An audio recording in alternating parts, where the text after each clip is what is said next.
Bueno, vamos a conversar con el concejal Eduardo Toñoli. Eduardo, buen día. Daniel de Paula te saluda. ¿Cómo estás? Buen día, Daniel. Buen día a la audiencia. ¿Cómo están? Bien, ¿vos? Buen día. Bien. Acá amaneciendo también. Bueno, ¿cómo te tiene esta cuarentena? Porque vos Bien, estás recorriendo los barrios, ¿no? Igual. Sí, ahora en estos últimos días, por algunas disposiciones municipales, bueno, empezamos a aflojar un poco con eso, ¿no? Y a trabajar un poco más desde casa, porque, bueno, evidentemente se evalúa que va a empezar a crecer un poco el pico de contagios. Sí. Y a veces no es tanto el riesgo al que se somete uno, sino el riesgo al que somete los demás. Si uno anda por todos lados, bueno, somete a la familia y a las personas con las que uno se cruza por ahí a algún riesgo, ¿no? ¿Lográs ver cómo saldremos de esto? Mira, yo tengo mucha esperanza. Tengo mucha esperanza porque primero creo que hubo un manejo prudente de la situación. Me parece que los números lo indican, a pesar de que en algún momento algunos sectores pusieron el grito en el cielo por la dureza, algunas decisiones, ¿no? Algunas disposiciones sanitarias. Me parece que se ha manejado con cierta prudencia y aflojando cuando hubo que aflojar por razones económicas, pero sin de alguna manera liberar absolutamente todo. Y además tengo mucha esperanza también porque creo que somos un pueblo trabajador que siempre ha demostrado a lo largo de la historia que se puede salir adelante de nuevo, ¿no? Es una situación difícil, pero creo que el manejo que se ha tenido de la pandemia y del aislamiento me parece que nos pone en mejores condiciones para lo que viene. Por supuesto que lo que viene no está definido. A veces escucho, bueno, vamos a salir mejores de esta situación. Eso no está escrito, ¿no? Eso va a depender de las decisiones que tomemos como pueblo, las decisiones de las autoridades, etcétera. Ojalá que sea de la mejor manera, ¿no? Con derechos para todos, con trabajo, porque también una posibilidad es que la salida sea para peor de aquella normalidad. Indudablemente quedó en evidencia que no era justa. Si 9 millones de argentinos y argentinas para subsistir en un escenario donde no pueden salir a trabajar en la cotidiana, necesitan gestionar el IFE, el ingreso familiar de emergencia, es que evidentemente había 9 millones de argentinos y de argentinas que no estaban dentro de la economía formal, ¿no? Eso es un poco la realidad. Ahora, ya que me llevas a este tema, ¿cuánto hace que haces política? Yo milito desde chico, los 15 años de la secundaria. Tengo 43. Un montonazo. ¿Y crees sí, mi familia ya, bueno, una familia de militantes, entonces estuve toda la vida un poco rodeado de la discusión política. Y ahora ya con unos años más, ¿es lo que pensabas cuando eras mucho más joven, la política, o estás decepcionado? ¿O hay decepciones respecto a los políticos, no a la política? No, yo no estoy decepcionado. Yo creo y defiendo la política porque es, más allá de los nombres propios, es la herramienta que tienen los pueblos, las sociedades para transformarse, ¿no? Algunos sectores de nuestra vida económica, social, política, sobre todo sectores de la vida económica, no necesitan de la política para transformar las cosas en su favor porque existe otras herramientas, el lobby, el pasilleo, etcétera. La política es una herramienta mucho más de quienes quienes no tienen otra forma, ¿no es cierto?, de transformar la cosa. Hace muy poquitos días se cumplió un aniversario de la muerte de Germán Abdala, que para mí fue un gran dirigente gremial y político también, y él decía esto, ¿no? Justo veía una frase, una de estas que circulan cuando se conmemora un aniversario del nacimiento, de la muerte de alguien. La política es la herramienta que tienen los pueblos para transformar la realidad. Después, por supuesto, uno en la práctica cotidiana se encuentra con algunas prácticas, valga la redundancia, que por ahí rechaza, pero no son propias solo de la política, son propias de algunas de algunas prácticas que se ven en distintos ámbitos, ¿no? En lo social, en la dirigencia de un club. Bueno, eso también de última instancia es política, ¿no?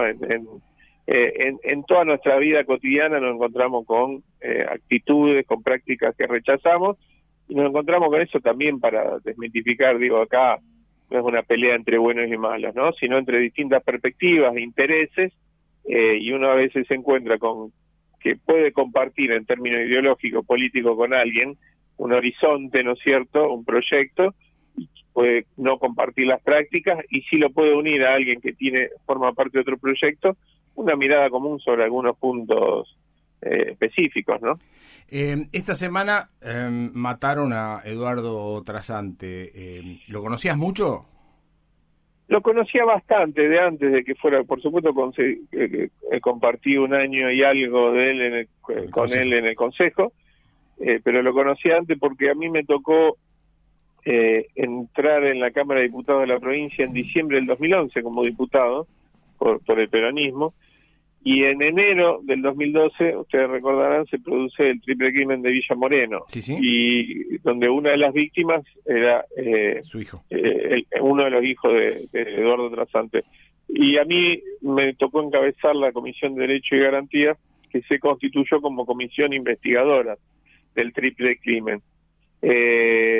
Por supuesto lo conocí en esa ocasión, en la reunión con los familiares, etcétera, y después me tocó cruzarlo muchas veces porque en carácter de presidente de la Comisión de Derecho y Garantía yo tenía como responsabilidad inspeccionar cárceles, comisarías donde hubiera gente detenida, etcétera, para ver cómo era el estado de situación. Es una de las tareas que tiene esa comisión, ¿no?, de Derecho y Garantía. Bueno, y Eduardo Trasante cumplía una tarea similar desde su fe, ¿no es cierto?, pastor evangelista, ¿no? Sí. Pertenecía a lo que, parangonando con el arzobispado católico, que es la pastoral penitenciaria, no sé cómo se llama en el caso de los evangélicos, pero bueno, esa tarea pastoral dentro de los lugares de detención. Entonces me crucé mucho más de una ocasión, muchísimas veces, en muchos de estos lugares, o en mesas de diálogo con internos, etcétera, ¿no?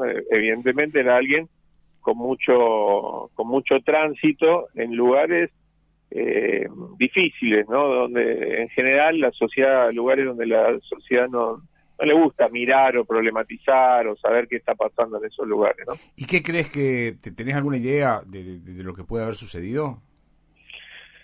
No, la Carlos verdad que Delfrade no. tiene una posición, ¿no? Que lo Sí, hizo sí. evidente esta semana. Lo escuché a Carlos. Yo no la verdad que hipótesis puede haber mucha, porque como decía antes, al ser alguien que atravesó la muerte de sus dos hijos, alguien que de alguna manera luchó por justicia, etcétera, que además llevaba esa otra tarea paralelamente, ¿no?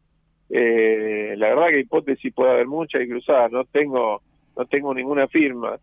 Tampoco puedo decir, porque sí, lo escuché a Carlos y me han preguntado en ese mismo sentido, que efectivamente esto sea un mensaje, por ejemplo, hacia las autoridades o hacia el ministro de Seguridad. Dicho esto, no tengo duda de que hay sectores que intentan desestabilizar a las autoridades, fundamentalmente porque estamos en un proceso de discusión de 3 leyes de reforma profunda de las estructuras policiales de la provincia de Santa Fe. Ahora, si yo afirmara esto, para afirmar esto tendría que tener algunos elementos que no tengo para relacionar directamente, ¿no? Sí. Yo sí creo que es un hecho, impactante, fundamentalmente no solo porque es alguien que hasta hace poco estuvo en la función pública, sino indudablemente por su propia historia de vida, ¿no? Y por el nivel de exposición. Ahora, yo lo decía en esta semana, por esta misma radio, es decir, todas las vidas valen, ¿no? No hay una vida que valga más que la otra, con esta vorágine que ya lleva varios lustros en la ciudad de Rosario, de crecimiento exponencial de la tasa de homicidio. Ahora, todas las vidas valen, pero evidentemente un hecho de estas características y con este nombre de por medio, genera algún impacto más grande, ¿no?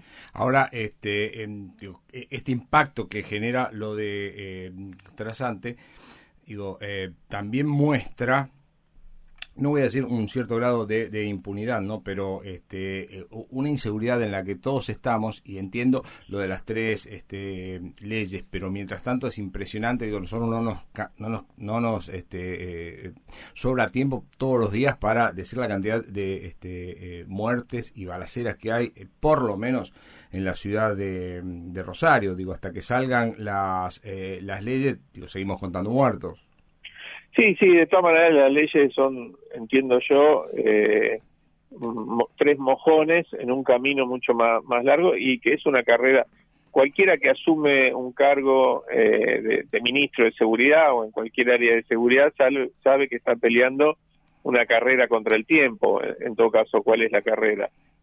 Llevar adelante un proyecto, una gestión, una idea de lo que se debe hacer, con paralelamente, lamentablemente y dolorosamente, una especie de contador de fallecimiento, claro, de muerte violenta, que le va poniendo o que va limitando esa gestión y le pone un límite en el tiempo, inclusive, ¿no? Porque efectivamente esto es lo que sucede. Ahora, yo lo que sí tengo para decir de esta gestión, particularmente que lleva adelante Saín, por supuesto con Omar Perotti a la cabeza, porque es el gobernador, es quien fue elegido por el pueblo, pero como asistente técnico en la materia, esos son los ministros, ¿no? Con Marcelo Saín en ese cargo, es que por primera vez en mucho tiempo, en todo ese periodo que hablas vos de militancia, o por lo menos en este periodo donde se dio este crecimiento exponencial de la tasa de homicidio, encuentro un ministro que dice, es por esta razón, no se puede, y me parece que el triple crimen, ya que hacíamos referencia, es una expresión de eso, y estuvo dentro de las conclusiones de esa comisión investigadora, puesto el eje en lo que hoy Saín pone también como eje, que es imposible conjurar, ponerle un freno, morigerar la enorme violencia urbana que tienen nuestros grandes centros urbanos, Rosario y Santa Fe fundamentalmente, si no se lleva adelante una reforma institucional profunda, porque es imposible explicar esa tasa de homicidio y ese crecimiento sin explicar las relaciones institucionales que tienen muchas veces estas bandas, estas estructuras delictivas complejas que siembran de muerte la ciudad de Rosario, la ciudad de Santa Fe. El triple crimen fue sintomático y fue demostrativo. Lo primero que hicieron las autoridades en ese momento, y no hace falta dar nombre y apellido, lo importante es ver el concepto, fue decir que había rápidamente un ajuste de cuenta, como una forma de sacarse de encima la presión social, mediática, y decir, bueno, son los que se matan entre ellos, ¿no? La investigación dio cuenta de que efectivamente eran crímenes que podrían haberse evitado con un trabajo de investigación profunda, previo, y sin relaciones institucionales que, lejos de perseguir el crimen, lo que hacían era alimentarlo, ¿no? Uh-huh. Con nombre y apellido, miembros de la Fuerza de Seguridad, formando parte de esas bandas o habilitando, ¿no es cierto?, ese accionar. Te cambio de tema, Eduardo. Sí. Tema transporte. La verdad que estamos pasando por un paro... Todos temas fáciles me estás No, y no sabes qué tengo para las 8:30 ya sobre el final. Ese va a ser el más difícil de todo y no sé cómo vas a salir de ahí. Bueno. Yo te lo aviso antes. Me parece bien. Digo 8:30, si te corta la llamada porque cortaste vos. Tema transporte, hay quien dice, yo digo lo que te escucho. Municipio, sí. Provincia y gremios están todos de acuerdo. De paso, los médicos están contentos. Seguimos con este brutal paro de transporte. Evitamos contagios. Los choferes cobran igual, un poquito más tarde, pero tarde o temprano terminan cobrando sin trabajar, y cierra esto contra la pandemia. ¿Qué decís de esto? Sí, sí, creo que una mirada conspirativa, bastante conspirativa, pero yo creo que lo que sí... Digo, pero está, porque no la invento. Sí, me lo dice todo el mundo, claro. Mis vecinos, me encuentro... Claro. Como saben que además trabajo bastante el tema del transporte, claro, los números, etcétera, me dicen, dale, decime la verdad, está pasando esto. Creo que me lo dice el 90% de los que me encaran para hablar por el tema del transporte me dicen eso. Y yo le digo a todos lo mismo, me parece que en realidad lo miro desde la perspectiva de la presión social. Creo que no hay tanta presión social para que vuelva, entonces muchos decisores tampoco tienen la urgencia, ¿no? con esto no digo que nadie se esté tirando a chanta, ni mucho menos con esta situación, digo que al no existir presión social fuerte, si hubiera clase, esto sería insostenible. La gente estaría abarrotando los números de las radios, protestando, reclamando en la calle posiblemente, etcétera, por la vuelta del transporte público. Como no hay clases, como hay actividades que están disminuidas, como hay gente que trabaja desde la casa, etcétera, por supuesto esto es muy injusto para quien es personal esencial y tiene que ir todos los días al hospital, a la sala, al dispensario municipal, tiene que ir al supermercado a trabajar, etcétera, y se la tiene que rebuscar de otra manera.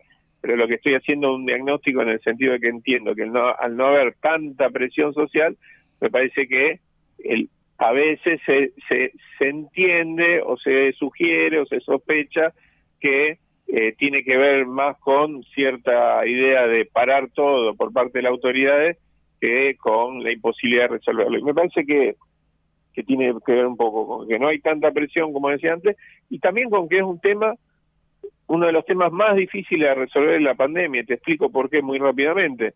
El transporte público se sostiene con dos patas. Los subsidios estatales, esto de acá y en todo el mundo, ¿no? En ningún lugar del mundo funciona sin subsidios. Por los altos costos que tiene el sostenimiento del servicio. Entonces, una pata son los subsidios. Y la otra pata es la entrada de recursos por venta de boletos. Y eso es lo que se ha caído estrepitosamente. Claro. Ha funcionado la mayor parte del tiempo con 15% de usuarios. En algún momento, cuando se empezaba a reactivar la actividad, como máximo el 25%, pero para de contar. Entonces, al caerse esos recursos que se necesita para sostener el sistema, aun cuando sea un sistema que funcione con menos unidades en la calle, etcétera, inevitablemente esos recursos los tenés que poner de otro lado, si no, no cierra. Y las dos patas, la que te hice referencia, es boletos vendidos, aportes estatales. Bueno, hay que ir por los aportes estatales. Nosotros veníamos de una crisis profunda. Hace 2 semanas presentamos el último informe que hicimos del Observatorio del Transporte con los números oficiales del último estudio de costos que cerraron los números del 2019 y nos mostró que el 2019 fue el peor año en 50 años. Es decir, antes de la pandemia, ¿no? Estoy hablando de 2019. ¿Por qué? Porque, por ejemplo, se cortaron 96 millones de boletos. Bueno, no se usa más cortar boletos, yo todavía estoy, pero se vendieron 96 millones de pasajes, se pagaron 96 millones de pasajes el año pasado, y en el 2002, por ejemplo, para tomar un año crítico, desastroso, fueron 125 millones. Entonces, imagínate la caída, ¿no? El peor año en 50 años, entre otras cosas, porque durante el gobierno de Macri se quitó el 75% de los subsidios de parte de Nación.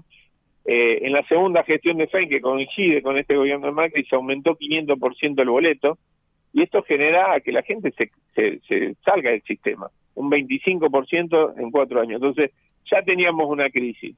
Empezamos este año con una buena noticia, porque se recuperó gran parte de esos subsidios que se habían perdido en la gestión anterior. La Nación decidió en enero de este año triplicar los subsidios al interior del país.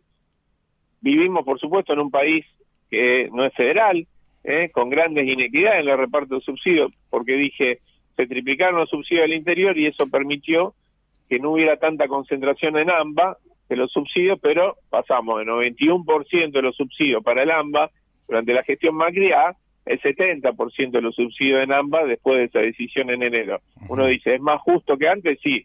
¿Sigue siendo inequitativo? Por supuesto, y hay que pelear porque no lo sea. Ahora, estábamos recuperando subsidios, se venía un buen año en materia de transporte para Rosario, y nos agarra la pandemia. Y bueno, se bajan masivamente los usuarios por razones obvias, y ahí entra la crisis de nuevo, ¿no? Entonces, cada mes, una vez al mes, nos vamos a encontrar con un cuello de botella de estas características, lamentablemente hasta que podamos pensar en algún sistema mucho más estable y en que la gente pueda volver de a poco al transporte público masivamente, que para eso está, ¿no?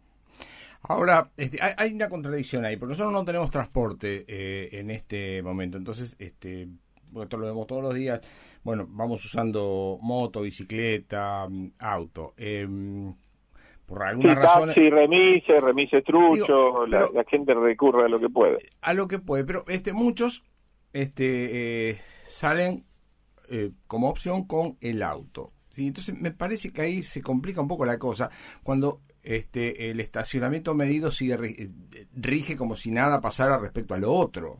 Entonces yo tengo un estacionamiento medio que tengo que pagar, mientras tanto no tengo la posibilidad de viajar en transporte público porque tenemos un paro que en realidad pareciera que debiera ser ajeno al laburante, ¿no?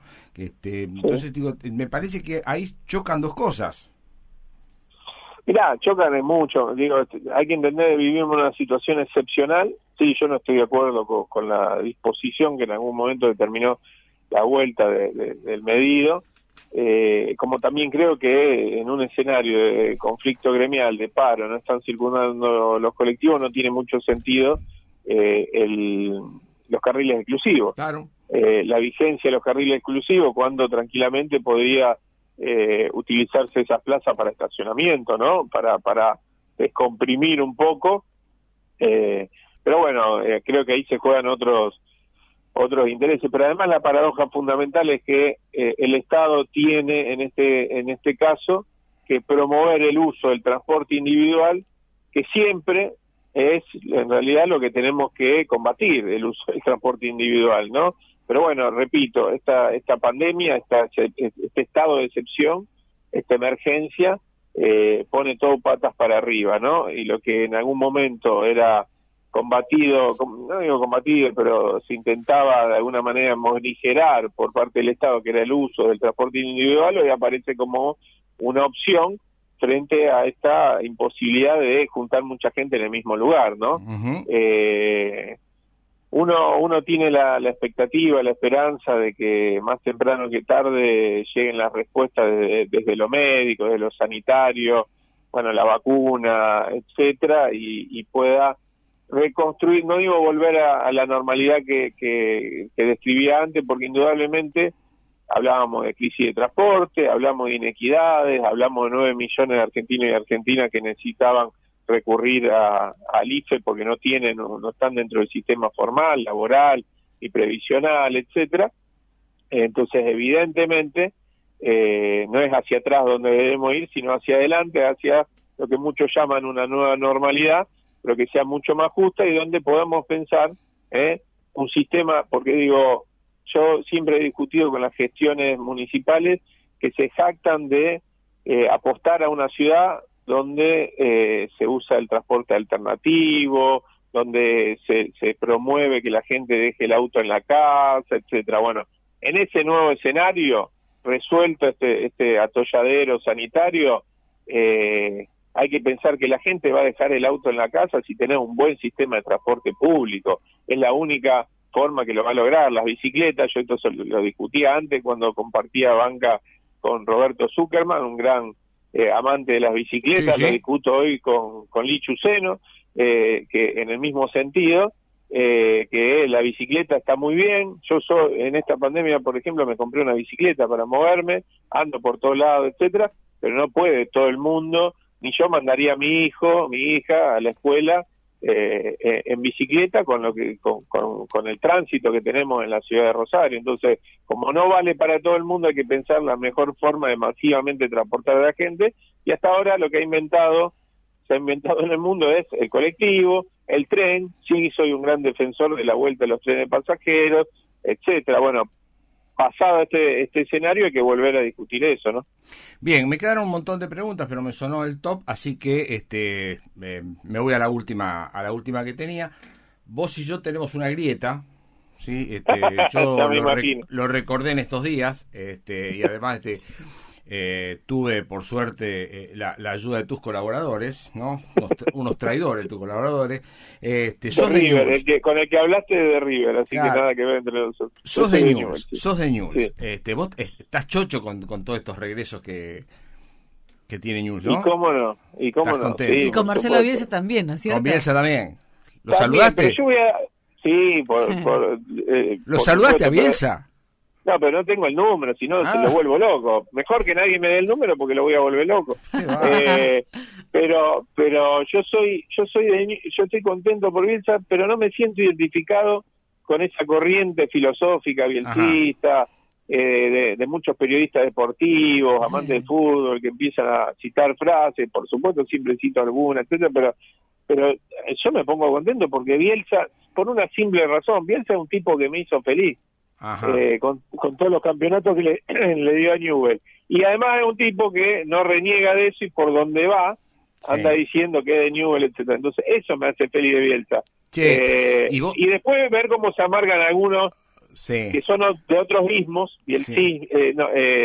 bilardismo, menotismo, hablando peste, Bielsa, me divierte eso. Pero bueno, lo vi al corredor Oliver, otros hablando peste de Bielsa, etcétera. No hay que negarse. ¿Vas a la cancha? Sí, todos los partidos. Vas, con toda la familia. Yo, mi hijo de 16, mi hija de 2 y medio, que me pregunta ahora.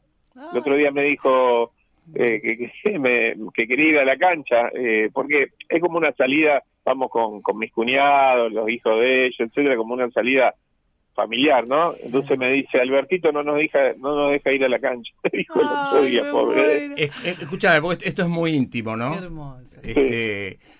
Tenés relaciones con Poi, claramente. Sí, somos, no diría que amigos, pero bueno. Pero desde el primer día que entré, el día que asumí, vino y me abrazó. Porque alguien le dijo que yo era muy hincha de Newell. Le digo, salí de acá, le digo, ¿viste? y me abrazó y me dice, no hay que pelearse por cosas de fútbol, yo te voy a explicar cómo es. Y en estos 4 años que estuvimos, 4, casi 5, juntos, la verdad que me divierto mucho. Nos cargamos, pero buena onda. ¿Nunca te enrostró la palomita? ¿Te dijo? Siempre. ¿Sí? Pero aparte, ¿Cómo te lo dijo? No, pero aparte me dice, 2 cosas me dice siempre. Primero porque yo le digo, bueno, hace tantos años que no salen campeones, dice, no, vos nunca saliste campeón, yo sí, me dice. Claro, él fue jugador. Claro. Y lo otro que me dice, vos nunca estuviste con Perón, y yo sí. Y el peronista sos vos, me dice. Claro, cuando salieron campeón, uno de esos años, lo recibió Perón, etcétera, y estuvo con él, ¿no? Pero, bueno, eso sí se lo envidio, el otro no. Bueno, Eduardo, la verdad que muchísimas gracias por este ratito, gracias por siempre es un gusto. No haber puesto ningún límite a las preguntas. Me quedó el tema de los clásicos nada más, pero no lo voy a tocar. Bueno, no que sé tengas. qué cuadro es María Belén, pero bueno, alguien que me defienda. Yo soy bien guerrera, Edu, bien guerrera. No, acá estás mal, Eduardo, estás mal acá. Pero igualmente te banco. Sí, un equipo complicado. La productora es la única de Newell's.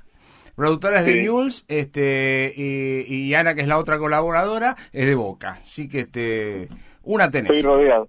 Bueno, perfecto. Un abrazo grande, Eduardo. Gracias a ustedes, un abrazo muy grande. Chao. Bueno, allí estuvimos, el concejal Eduardo Tognoli. Bueno, pudimos hablar de varios temas importantes para la ciudad.